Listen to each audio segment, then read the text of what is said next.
So at this point, you guys have learned all the basics on how to write your own nice looking personal website with HTML and a little bit of Bootstrap.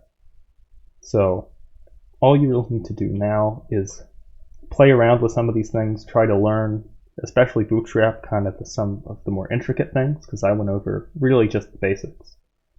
But I'm going to show you a few more advanced things you can do with your website. I'll just introduce them here. I won't teach you how to do any of them, but you can learn more on your own if they sound interesting.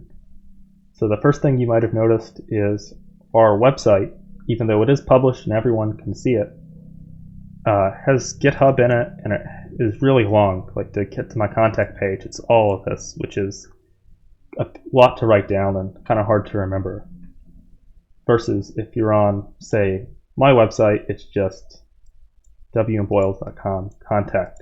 So we can solve part of this issue by buying our own domain name. So I use Google domains, and that only costs me $12 a year, so $1 a month for my domain name. And all of a sudden, my URLs get a lot shorter, and they're easier to remember because they can pretty much be whatever I chose them to be.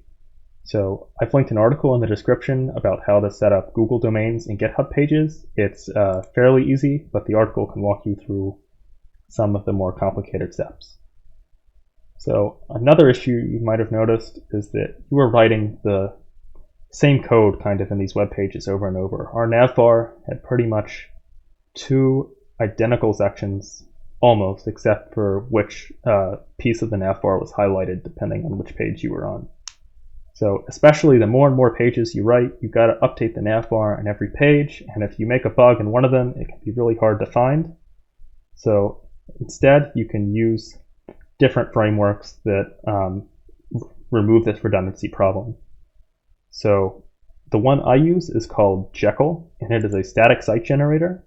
And the way it solves this redundancy problem is you would write something like your navbar here in its own HTML file, and then you can just include it wherever you need, maybe passing in some variable names to say this is what should be highlighted depending on the page I'm on. And this reduces bugs and reduces the amount of code you have to change, and makes it so files only contain the stuff that's unique about them. So you're not writing the same basic HTML, this D flex column stuff over and over again. So that's really nice, and it has the added bonus. If you guys went to your contact page, you have .html here at the end. I don't have that. Mine is just contact. So that doesn't seem annoying, but it makes the URLs a little shorter, and that's how, if you go on most more professional sites, they'll do it as well. They won't have .html or something here at the end. So React is another tool that solves this redundancy problem. It's a JavaScript library originally developed at Facebook, and what it does to solve this redundancy issue is components. And components are basically pieces of HTML code and also some JavaScript code that work together. So you can do stuff like create a component that shows the current temperature and then pass it in using the JavaScript, whatever that temperature is, from somewhere like an API, somewhere else on the internet. And this is really popular if you have things that call APIs like this. So like if you went to eBay or somewhere that has listings for every single item, and it says what price they are and what time the bidding expires. Everything looks really similar. So they might have one item component, and then they can just duplicate it as many times as they want across the page.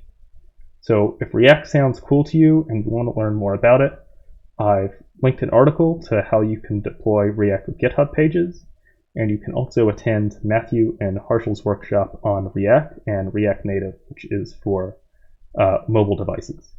So thank you all for attending. I really hope you learned something. I'll be hanging out for the duration of this workshop in the Discord, so if you have any questions for me, just let me know. I'll be there to help you.